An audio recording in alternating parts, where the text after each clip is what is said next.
વર્તમાનકાળના two બીના રૂપો. બીનો અર્થ થવું કે બનવું એવો થાય છે. વર્તમાનકાળના ટુ બીના રૂપો ઇસ, એમ અને આર છે.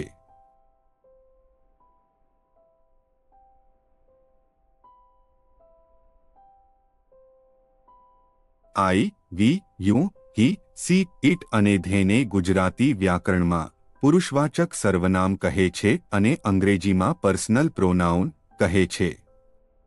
આ પર્સનલ પ્રોનાઉન સાથે એમ, ઇસ અને આરનો ક્રિયાપદ તરીકે ઉપયોગ કરવામાં આવે છે.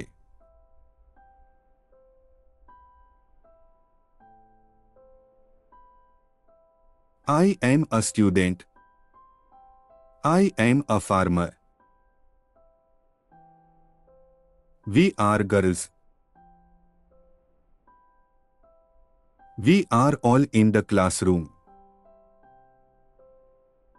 You are smart. You are Reena.